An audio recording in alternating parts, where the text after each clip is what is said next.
ආයිබෝන් ශ්‍රී ලාංකිකයනි අද මම ඔයාලත් එක්ක සාකච්ඡා කරන්න යන්නේ මේ මුළු ලෝකෙම තියෙන මතක තියාගන්න මේ මුළු ලෝකෙම තියෙන හැම සැප සම්පතක්ම හැම පහසුකමක්ම ඔයාලා ගාවට ගෙනල්ලා දෙන්නේ කොහොමද කියලා. එක නගරයක් තුළට ගෙනල්ලා දෙන්නේ කොහොමද කියලා තමයි මතක ගන්න.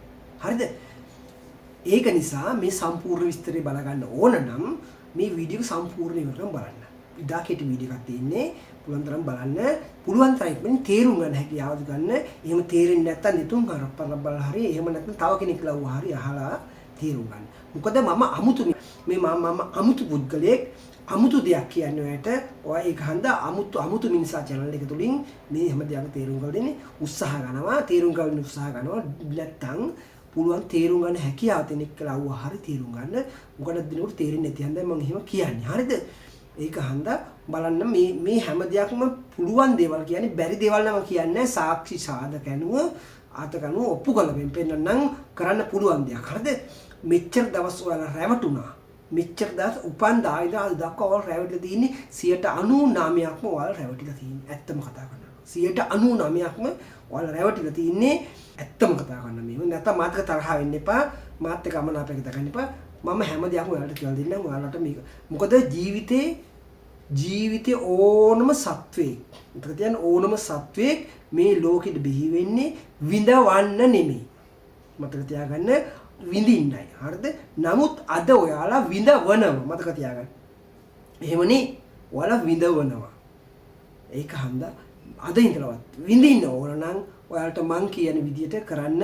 ඒ කියන්නේ මට කිසිම පහසුකමක් නැහැ. මට කිසිම වාසියක් නැහැ. ඒක හැම දෙයක්ම ඔයාලටයි. හරිද?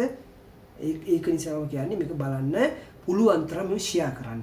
පුළුවන් තරම් මේ ෂෙයා කරන්න, subscribe කරන්න. ඒකින් විතරයි ඔයාලට මේක විඳින්න පුළුවන්. විඳවීම නතර කළා විඳින්න පුළුවන් දේ ලබන්න පුළුවන්නේ පුළුවන් තරම් ෂෙයා කිරීමෙන් පමණයි. පුළුවන් තරම් ෂෙයා කරලා මේක ඔයාගේ අයිතිවාසිකම මතක තියාගන්න. එකම දේ ඔයාගේ මේක අයිතිවාසිකම. මේ අයිතිවාසිකම ගන්න පුළුවන් ක්‍රමය තමයි පුළුවන් තරම් අරගලයක් කරන්න. මේ අරගලය කියන්නේ කොළඹකට ගිහිල්ලා කොහෙටවත් ගිහිල්ලා කෑ ගහලා මේ බෝඩ් උස්සගෙන කෑ ගහන එක නෙමෙයි. මේව ෂෙයා කරන්න. එතකොට ෂෙයා කිරීමෙන් පමණයි මේ දේ ලබා ගන්න පුළුවන්. එකම ක්‍රමය. subscribe කරන්න. ඒක මට මගේ වීඩියෝ එක තව ඉහළට ගන්න පුළුවන්. මේ හැම දෙයක්ම දාන වීඩියෝ ඔයාලා ගාවට ගෙන්න ගන්න පුළුවන්. එකම ක්‍රමය තමයි subscribe කරන්න. කමෙන්ට් එකක් දාලා මගෙන් අහන්න. කමෙන්ට් එකක් ආවම ඊට පහුවෙන් තමයි මේ කමෙන්ට් හැම දෙයකටම ඔයාලට උත්තර දෙන්නම්. ඔයාලා මෙහෙම කරන්න ඕනේ කොහොමද කියලා. හරි. මම ඔයාලට කිව්වා ඔයාලට හැම කෙනාටම හැම ශ්‍රී ලාංකිකයෙක්ම අති සුඛෝභෝගී නිවසක් අවශ්‍යයි කියලා තියෙන්න ඕන කියලා කතාව. හරි? ඒ වගේම රජී රැකියාවක් හෝ ස්ථිර ආදායම් මාර්ගයක් තියෙන්න ඕන කියලා මම කිව්වා. මේ හැම දෙයක්ම තියෙන්නේ ඒ රටේ භූමිය පරිපාලනය වෙන නිසා මහා නිවාස ක්‍රමයකට එනවා. ඉතින් නිවාස කියන්නේ අති සුඛෝභෝගී නිවාස ක්‍රමයක්. හැබැයි පෙට්ටි නිවාස ක්‍රමය නෙමෙයි. හරිද? මේක වල මං කොනේ විඳින්න ඕන කියලා. විඳවන එක නෙමෙයි. විඳවන නිවාස ක්‍රම තමයි මේ ලෝකේ හැමතැනම තියෙන විඳවන නිවාස ක්‍රම. දන්නවද? මම කියන්නේ මගේ තාක්ෂණ අනුව මම කියන්නේ ඔයාලට ඉතාම සැප පහසු විඳින්න ක්‍රමයක් තමයි කියලා දෙන්නේ. හරිද? ඒ නිවාස ක්‍රමේ යටම තියෙන්නේ ඒ නිවාස ක්‍රමේ යටම හරි අවට. යටම අවට තමයි ඔයාලගේ නගර සංකීර්ණේ තියෙන්නේ. නගර සංකීර්ණය කියන්නේ මේ මුළු ලෝකෙම තියෙන හැම සැප පහසුකමක්ම. ඒ කියන්නේ කාර්යාල පහසුකම් සමාන ගමන් දන්න හැටියට ඔයාලගේ ගාව ඉඳලා සාමාන්‍ය අඩුම ගානේ විනාඩි 10ක් 15ක් දුරට යන්න ඕනේ යම්කිසි කාර්යාලයකට යන්න. නමුත් එහෙම නෙමේ. ඔයාලා උඩ ඉඳලා මේ පොළොවට බහිනවා කියන්නේ මේ පොළොවේ ඔයාලා ළඟම තියෙන ඔයාලට අවශ්‍ය කරන හැම කාර්යාල පහසුකමක් ඔයාලට තියෙනවා. හැම කාර්යාල පහසුකමක් මතක තියාගන්න. ඒ වගේම අධ්‍යාපනය කියන එකත් හැම පහසුකම මේ පයින් යන දුර තමයි ඔයාලගේ අධ්‍යාපන පහසුකම් ඔයාලගේ දරුවන්ගේ අධ්‍යාපන පහසුකම් එතකොට විශ්වවිද්‍යාල පහසුකම් උගත්කමට අවුරුදු 20ක් දක්වා අධ්‍යාපන ලබන පහසුකම් සෑම දෙයක්ම තියෙනෝනේ බොහෝම අතලඟ. හරිද? ඒ වගේම සෞඛ්‍ය පහසුකම් කිසිම තැනක දුරට නොගිහිල්ලා බොහෝම අතලඟ තියෙන්න ඕන. ඊටාම සෞඛ්‍ය පහසුකම් කියන්නේ මට එක වීඩියෝකින් දෙකකින් කියන්න බැරි ඉතා විශාල වපසරියකට විසිදුච්ච එකක් තමයි අසෞඛ්‍ය පහසුකම් කියන්නේ. ඒ හැම දෙයක්ම තියෙන නගර පහසුකම්.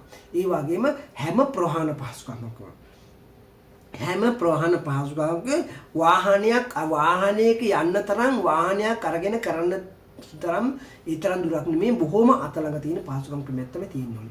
එතකොට වෙළඳ පහසුකම් ඔයාලගේ අපට අවශ්‍ය කරන පහසුකම් තියෙන කෑමට බීමට ඉඳලා බඩු ගන්න එතකොට හાર્ඩ්වෙයාර් පහසුකම් මේ හැම පහසුකමක්ම ළඟ තියෙන්න ඕන.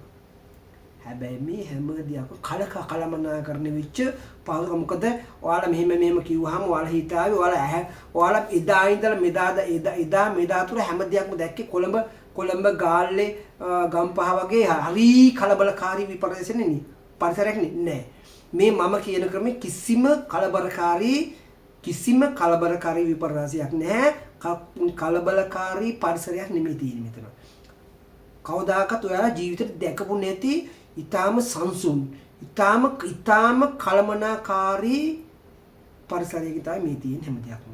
ඒ වගේම තමයි මේ කොතන ගියත් ඔයාලට ප්‍රහාණ පහසුකම කියන එක මේ නගරයේ මේ තියෙන මේ නගර සංකීර්ණයේ තියෙන නගර සංකීර්ණ මොකද මම කියලා තියෙන්නේ අර පිරමිඩයක් හැටියට තමයි ඔයාලගේ නිවාස සංකීර්ණය එන්නේ. එතකොට මේ පිරමිඩ කියන්නේ අපි උදාහරණයක් ගමුකෝ. ඔයාලා ගියයි කියලා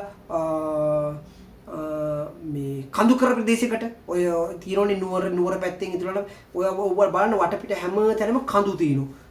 හැම තැනම කඳු. අන්නේ කඳු කියන්නේ මොනවද? කඳු කියන්නේ ඔයාලගේ කඳු වගේ තියෙන්නේ ඔයාලගේ නිවාස. හරිද?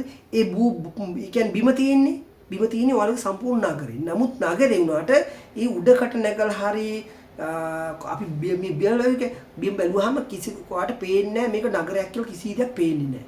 ඇයි? මේ තියෙන්නේ භූමියේ පොළොව යට තමයි මේ සැඟවුණු ගම්මානයක් තමයි තියෙන්නේ.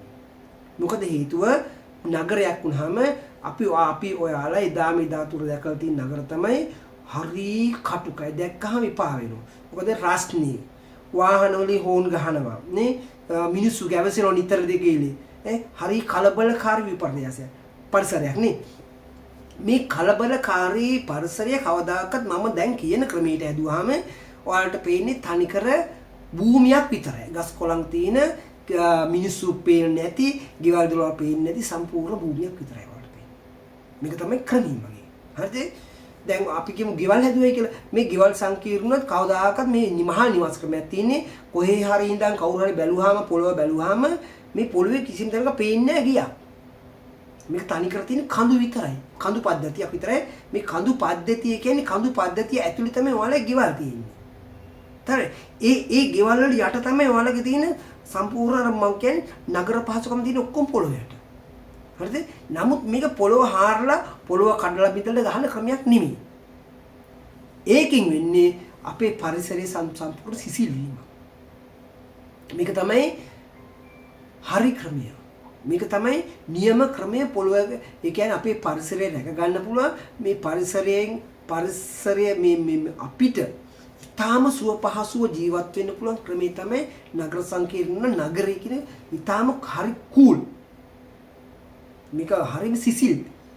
අපිට අපි කවදාකවත් ජීවිතේට දැකපු නැති ක්‍රමයක් මේ මම කියන්නේ. ඔයාලා හිතාවේ මේ සිහින කියලා මේවා සිහින නෙමේ මේව කරගන්න පුළුවන් දේවල්. මේකෙන් මේ පරිසරයේ කළමනාකරණය මුලින්ම වෙන්නේ පරිසරයේ සුවපත් වීම. කළමනාකරණය වෙනවා.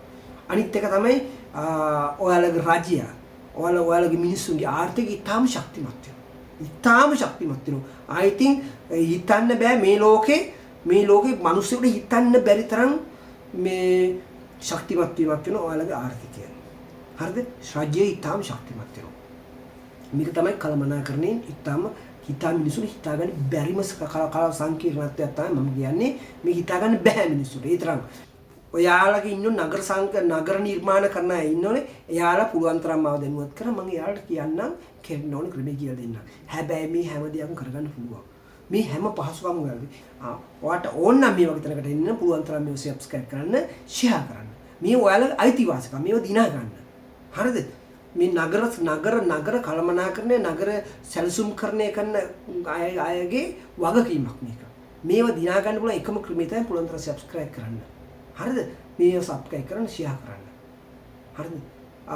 දන්න කෙනෙක් කෙනෙක් තවත් ඔයාලට හිතාගන්න බැරි හැකියාවක් තියෙනම් මේ ක්‍රමයක් තියෙනම් ඔයාලගේ බුද්ධිමත් අය නේ බුද්ධිමත් අයලා ආවා මගෙන් අහන්න මම පෞද්ගලිකව ඒ දේ සම්පූර්ණ කියලා දෙන්න මෙහෙමයි වෙන්නේ කියලා. හරි. බොහොම ස්තුතියි ඔයාලට ඊළඟ වීඩියෝ එක බලන්න ඊළඟ වීඩියෝ එකත් කරන්න බැරි දේවල් මේ කරන්න පුළුවන් දේවල් කියලා. තිරුවන් සරණයි.